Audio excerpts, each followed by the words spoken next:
Bapak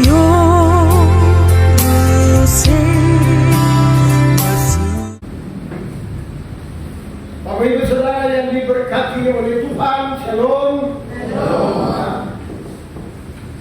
Berikanlah sudah 6 hari atau lebih kita tidak jumpa toh. Kasih salam kiri kanan saja. Ya, selamat merayakan hari Sabat Allah. Ya. Tuhan senang ya karena sampai hari ini dia bisa lihat umatnya tetap setia untuk datang mensyukuri kebaikan Tuhan di dalam kehidupan mereka. Kenapa hanya kita? Yang lain di mana? Itulah kasih Allah. Kalau hari ini kita bisa duduk bersama bersekutu, Bapak Ibu, itu bukan sesuatu yang kebetulan. Tetapi inilah anugerah keselamatan. Hari ini di dunia atau di Indonesia atau bahkan di Jayapura, ada banyak orang yang hidupnya telah selesai. Rata-rata di Jayapura cukup banyak. Setiap hari ada orang yang pergi mendahului kita. Karena itu kalau pagi ini kita masih bisa duduk bersama, biarlah kita mau memahami inilah anugerah keselamatan Tuhan. Amin. Nah, mari kita akan menjaga, kita akan terus memelihara kehidupan iman percaya, berlandaskan setiap kebenaran-kebenaran firman Allah yang kita peroleh dalam kehidupan sebagai orang percaya. Dan ada ribuan janji Allah, kesaksian-kesaksian yang membuat kita tegar, percaya untuk tetap berdiri. Itulah anugerah Tuhan. Karena saya kira kita semua baru tahu, kita bisa mengerti, ya, kita bisa lihat keadaan hari-hari ini di dunia ini atau di Jayapura.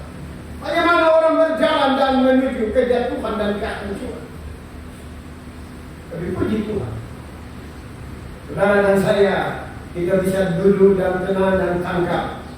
Bapak Ibu, sebentar saya bicara seperti ini bukan berarti firman ini hanya buat Bapak Ibu dan saya kita. Setiap detik saya selalu bisa dengar suara Tuhan di dalam hati nurani saya. Seperti Bapak Ibu bisa dengar. Sebab Allah dia tidak ada di mana-mana. Allah dia ada di dalam setiap kita. Ya, di dalam rohnya. 1 Korintus pasal 6 ayat 16 dan ayat 19 dan 20. Ya. Kita adalah bait Allah. Ya, tempat tinggal Allah. Luar biasa. Ini ya, ketika kalau kita paham dengan kebenaran firman ini, maka apa yang Rasul Petrus menulis untuk kita hari ini, ya, itu akan menjadi pegangan kita untuk melangkah 6 hari ke depan. Kita akan lihat anugerah Allah itu terus ada bersama kita. Ya. Di dalam bacaan tadi, bagi orang-orang yang ada di Galatia, di Kapadokia, Asia Kecil, Bitinia, tadi kita baca Pontus. Nah, ini apa jemaat-jemaat yang baru saja dampak dari pencurahan Roh Kudus dan mulai terjadi pertumbuhan gereja. Nah, ini yang menarik, ini yang harus kita tangkap untuk nanti jalan besok 24, 25 terus. Nanti hari Minggu depan tanggal 30 kita duduk, kita tangkap sesuatu yang baru dan berjalan. Sampai kapan? Ya sampai hidup ini berakhir. Maka kita menjadi orang-orang kebanggaan Allah. Dan bagi orang-orang kebanggaan Allah, kita bilang ada proteksi khusus. Ya. Ini khusus. Ya. Seperti tim-tim khusus begitu. Ya. Mereka itu siapa? Nah ini. Ya. Kemudian ayat 2 tadi kita baca. Yaitu orang-orang yang dipilih. Wow. Sesuai dengan rencana Allah. Bapa kita dan yang dikuduskan. Wow. Ya. Bapak Ibu, ini memang bukan berarti umat Allah masa itu di Kapadokia, di Pinia, Asia Kecil, Galatia, itu mereka yang karena diberkati dari mereka oke-oke saja.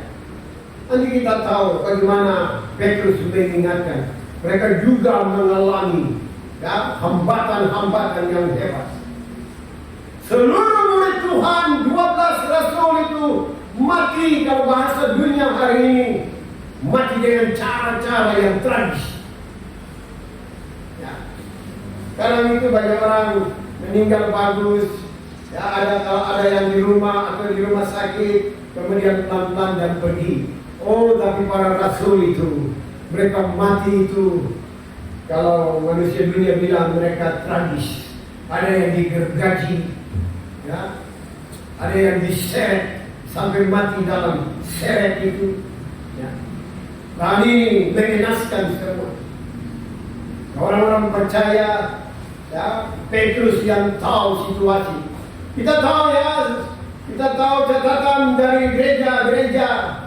Petrus itu dia disalibkan di Roma. Tapi waktu mereka mau salibkan dia bilang, saya ini tidak layak. Ya. Ya harus terbalik, disalibkan. Karena dia tidak layak seperti Tuhan yang disalibkan. Begitu, yang kita lihat salib. Tapi dia harus terbalik, disalibkan. Karena dia bilang, dia tidak sama dengan Tuhannya.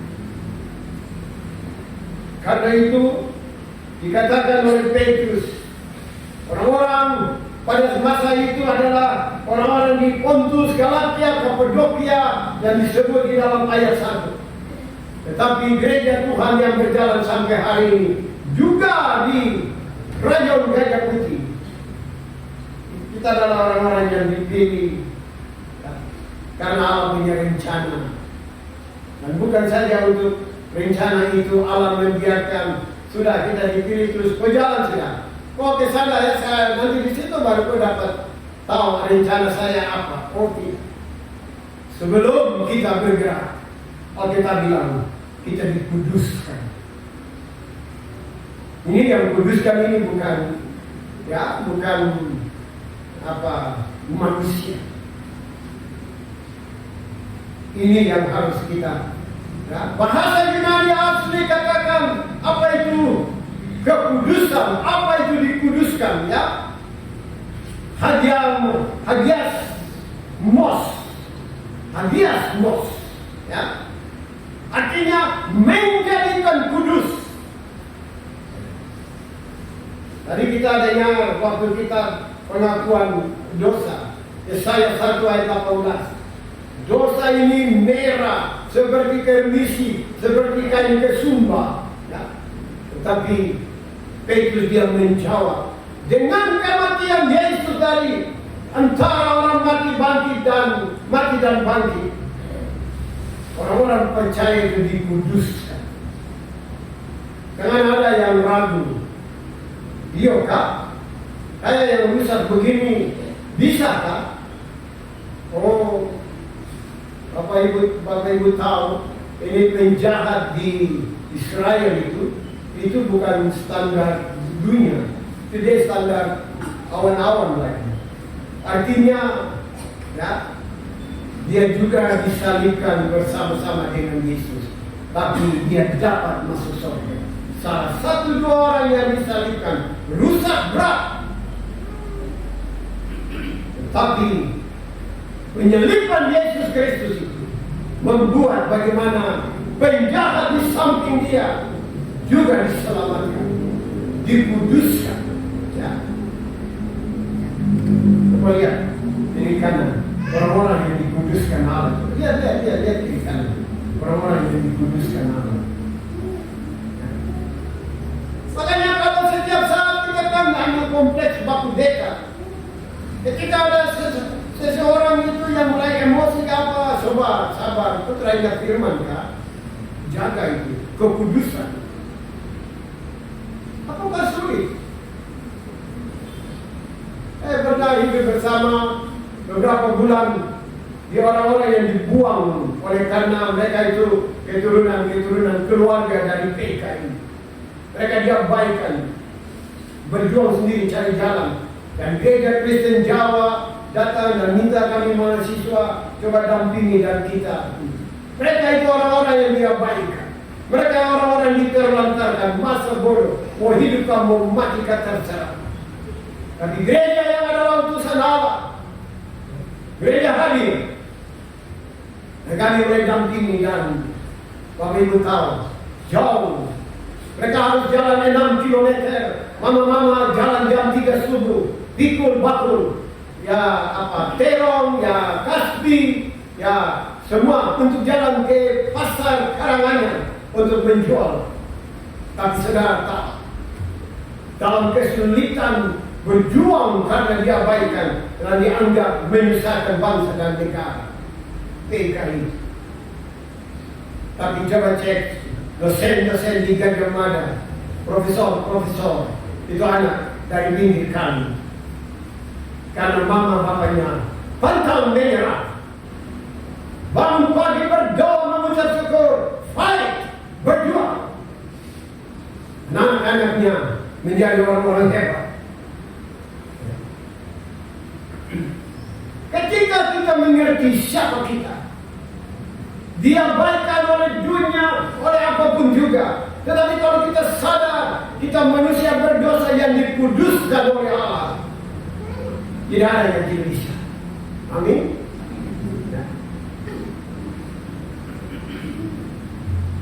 Hagiasmos,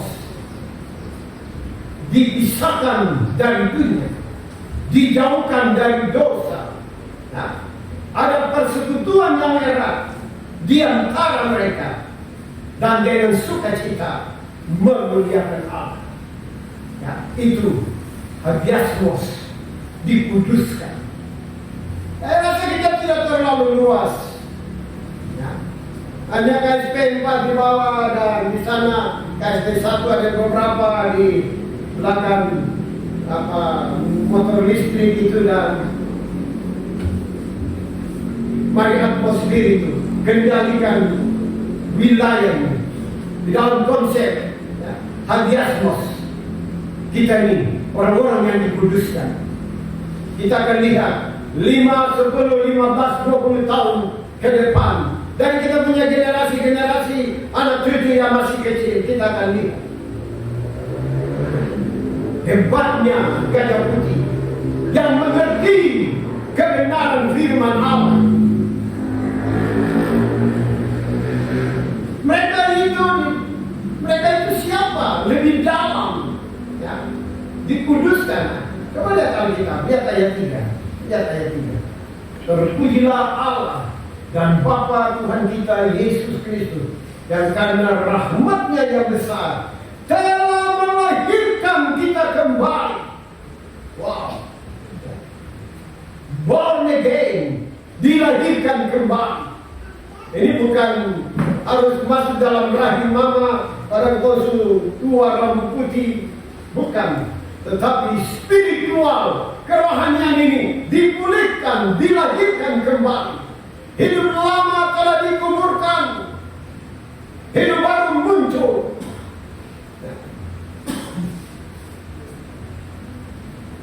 Coba kita buka Yohanes pasal 3. Matius, Markus, Lukas, Yohanes. Yohanes pasal 3. Coba kita lihat ayat 5. Saya baca ayat 5, Bapak Ibu baca ayat 6. Ini waktu Yesus bercakap-cakap dengan Nikodemus, seorang guru besar Yahudi masa lalu. Di dalam ayat 5, Yohanes pasal 3 ayat 5 katakan begini. Jawab Yesus, aku berkata kepadamu, sesungguhnya jika seorang tidak dilahirkan dari air dan roh, dia tidak dapat masuk ke dalam kerajaan Allah. Ayat 6. Apa yang dilahirkan dari daging adalah daging, dan apa yang dilahirkan dari roh adalah roh. Janganlah engkau heran, karena aku berkata kepadamu, kamu harus dilahirkan kembali. Baca ayat 9, 3. Nikodemus menjawab katanya, bagaimana mungkin hal itu terjadi? Ayat 10. Jawab Yesus, engkau adalah pengajar Israel dan engkau tidak mengerti hal-hal itu. Nah, nanti Bapak Ibu bisa baca ke depan. Tetapi Yesus mau ingatkan Nikodemus, kau itu dosen, guru besar, profesor, tapi kau tidak paham konsep surga. Jangan sampai kita hidup ini hanya pakai otak. Asal jangan membunuh, jangan ini, itu sudah baik. Tidak cukup. Ada standar surga yang harus kita penuhi. Bukan hanya hidup baik, dilahirkan kembali. Profesor ini Nikodemus tidak paham. Bagaimana mungkin saya lahir kembali tadi dikatakan. Nanti kalau baca bisa paham. Tapi yang Yesus maksud, itu yang Rasul Petrus bicara di ayat 3. Ya, ini hebat ya, kita sudah kembali ke 1 Petrus tadi. Hebatnya gereja Tuhan, ya, saudara dan saya, gajah putih kita, keluarga besar. Ya. Kita telah menerima rahmat yang besar dikatakan, ya, yang telah melahirkan kita kembali di dalam kebangkitan Yesus Kristus. Untuk apa? Ayat 3 bilang apa? Hidup untuk menerima, hidup yang penuh pengharapan. Nah, jadi jangan takut menghadapi keadaan ini, Bapak Ibu Saudara. Tenang saja, ya. Tidak perlu panik. Ya. Yang bilang sakit, yang bilang dianiaya, yang bilang dibenci, yang bilang tersinggung, yang bilang bahkan sampai mati dibunuh, itu sudah terjadi ribuan tahun yang lalu. Sampai hari ini juga masih terjadi. Sampai nanti sangkakala Allah berbunyi, itu baru semua berhenti. Tidak menutup kemungkinan hidup saudara dan saya sebagai umat Allah, kita juga mengalami berbagai situasi, ya, yang digambarkan di dalam bacaan kita ini. Karena itu Bapak Ibu Saudara kekasih Tuhan, pegang kebenaran firman Allah. Kita dikuduskan, ya, kita dibolehkan, kita dimeteraikan sebagai orang yang lahir kembali, artinya mengalami pengampunan dosa. Walaupun kita ini rusak yang paling dahsyat sekalipun bagaimana, pengampunan Allah itu tidak terbatas. Dan itu yang puncaknya ada di karya penebusan Allah di kayu salib. Persoalannya adalah apakah dia mau datang menyadari dan tersungkur di kaki Tuhan. Bapak Ibu, saya mau tanya, apakah di Allah itu ada roh jahat Allah? Menurut kita kan tidak mungkin. Tetapi di Alkitab itu ditulis roh jahat Allah. Mari kita buka Alkitab supaya kita mengerti, ya. 1 Samuel pasal 16.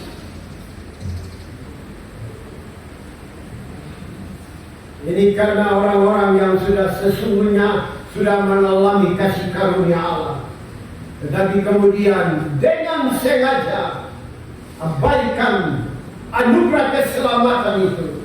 Ya. Nanti Bapak Ibu bisa kembali pulang dan baca untuk mengerti. Saya ajak kita lihat, mari kita baca sama-sama. Saya baca ayat 14, Bapak Ibu baca ayat 15. Dari 1 Samuel 16, Alkitab berkata, tetapi roh Tuhan telah mundur daripada Saul dan sekarang diganggu oleh roh jahat yang daripada Tuhan. Ayat 15 sama-sama. Lalu berkatalah hamba-hamba Saul kepadanya, ketahuilah roh jahat yang daripada Allah mengganggu engkau. Nanti baca baru tahu. Ya. Roh itu dia berubah. Roh yang membuat kesadaran, bertobatlah, stop sudah, perbaikilah. Tetapi ketika saya mau bilang ketika kepala batu ini tidak berhenti-henti, pada waktu itulah roh itu dia berubah dan tidak akan pernah ada kesempatan untuk menyadari dan selesai. Roh itu dia berubah. Saul yang diurapi menjadi raja, tetapi keangkuhan dan segala macam, dan Samuel bilang goodbye, selamat. Tidak ada kesempatan untuk bertobat karena roh itu dia sudah berubah. Mulai hari ini serius dengan hidup ini. Nanti bulan dan baca lebih dalam, berulang-ulang 1 Samuel pasal 16. Kita mengerti konsep tentang roh jahat Allah. Bapak Ibu Saudara kekasih Tuhan, kita sudah ada di 1 Petrus kembali. Ya? Karena itu betapa pentingnya kita menyadari kita dipelihara oleh kekuatan Allah yang begitu sempurna di dalam iman kita. Coba lihat ayat 5. 1 Petrus tadi yang kita baca tadi sama-sama, ayat 5, 1 Petrus 1.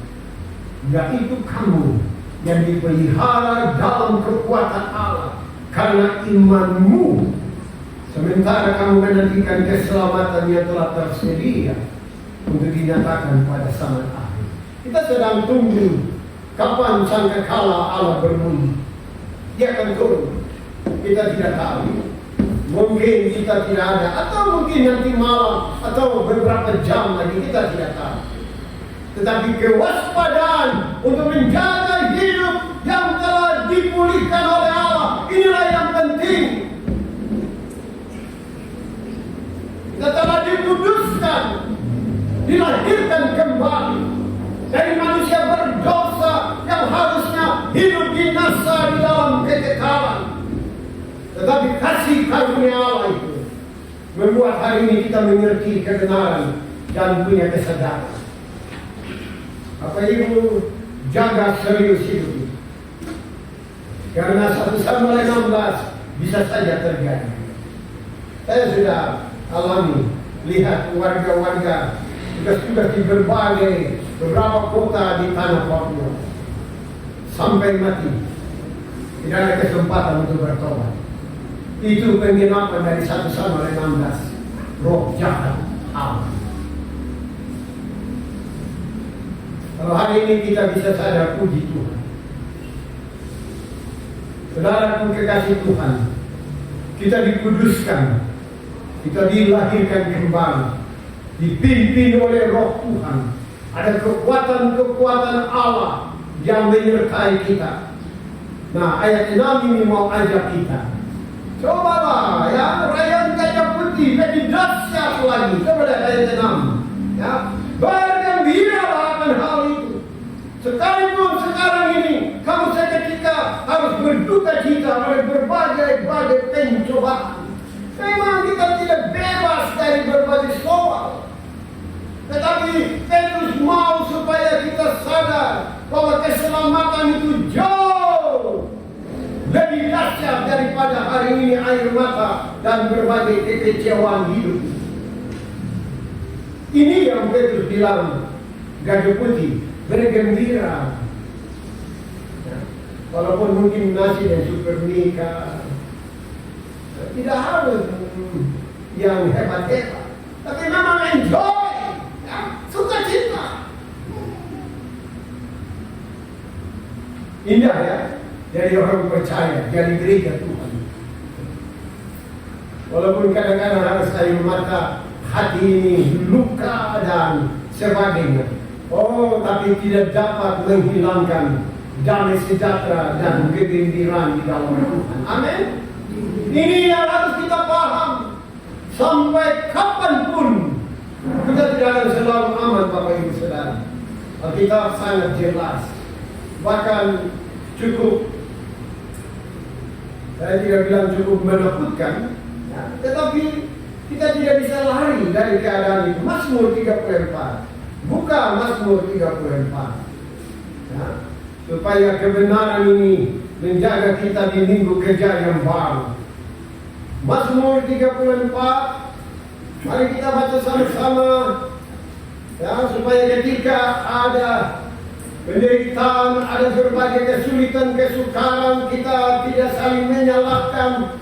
Ya, Mazmur 34 kita baca ayat 20. Baca sama-sama ayat 23. Kemalangan orang benar banyak, tetapi Tuhan melepaskan dia dari semuanya itu. Amin. Ya. Bapak mungkin pulang malam karena berjuang di kantor atau di mana, di pelabuhan sana sampai larut, hanya beban-beban di pundak, hanya untuk rupiah-rupiah, supaya mama di rumah anak-anak punya sekolah, kuliah itu dapat. Air mata, kemalangan banyak. Tetapi percayalah, pegang janji Allah, Tuhan tidak pernah tinggalkan kita. Ini yang harus kita paham. Mama mungkin di rumah, atau juga mama keluar rumah ya karena ada tempat kerja. Bapak juga dari pagi mulai terpisah. Anak-anak mungkin jauh, oma berjuang, ya, dan ada banyak situasi kita alami di dalam hidup ini. Itu dikatakan Mazmur ibarat kemalangan orang benar. Tetapi puji Tuhan, Allah yang telah memutuskan kita, melahirkan kita kembali menjadi anak-anak kebanggaannya. Dia tidak pernah meninggalkan kita. Ini menjadi pegangan untuk kita lihat dan terus berjalan. Ya. Keselamatan itu selalu ada. Ya. Kita belum pernah lihat Tuhan, ya. Tetapi iman itulah yang membuat kita tahu Dia ada.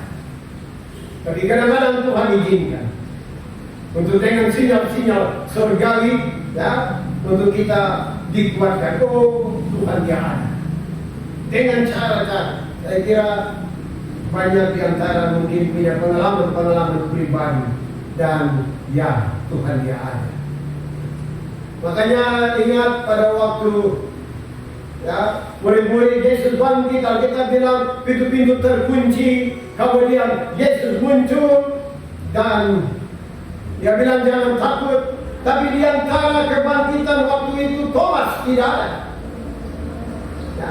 Kemudian beberapa hari kemudian, ya, 8 hari kemudian, murid-murid ada Thomas dan murid-murid dan sobat. Aduh, hari itu kok tidak ada. Mungkin kalau sekarang kita berbahasa itu, sobat kok rugi. Hari itu pasti dia berdiri di antara kita. Dia baru bangkit. Thomas bilang, saya tidak percaya. Bapak Ibu, coba lihat ayat 8 bacaan kita pagi 1 Petrus. Coba lihat ayat 8. Sekalipun kamu belum pernah melihat Dia, namun kamu mengasihinya. Kamu percaya kepada Dia, sekalipun kamu sekarang tidak melihatnya. Kamu bergembira karena sukacita yang mulia yang tidak terkatakan. Amin. Ini paham. Kita tidak melihat Dia. Belajarlah dari kegagalan Thomas. Kita tidak melihat Dia, tapi kita wajib bergembira karena sampai satu kasih anugerah pemeliharaan itu masih nyata di dalam hidup kita. Ya. Keselamatan itu dikatakan di dalam ayat 10, 11. Oh, itu ribuan tahun nabi-nabi sudah muncul dan bicara tentang peristiwa di mana anak Allah ini Dia akan datang.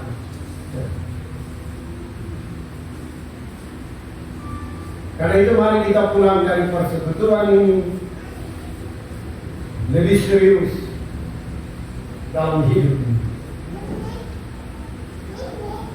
Majelis jemaat sama-sama dengan TKB, PW, PAM, coba lihat, adakah anak-anak PAM, adakah bapak-bapak 1-2, mama 1-2, atau keluarga 1-2, ya, yang perlu dikunjungi, didoakan, didampingi.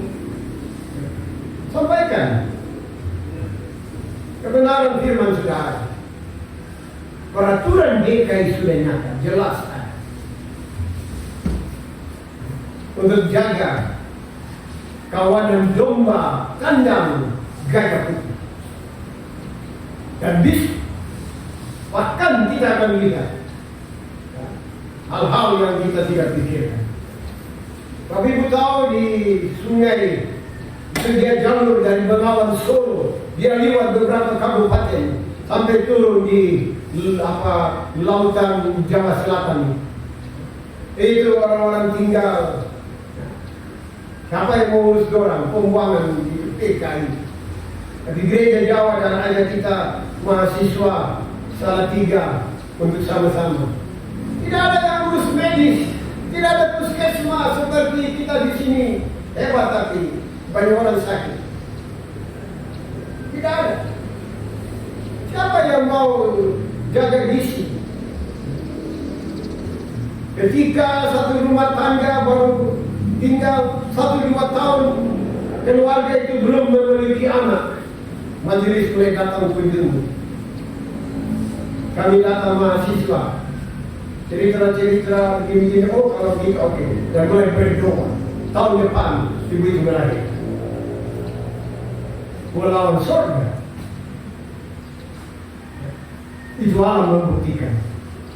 Dan tidak mungkin. Anak-anak itu, oh ada catatan, ini keturunan dari partai yang pernah dilarang di Republik ini. Kami mau jadi tentara, kami mau jadi PNS, kami mau jadi polisi.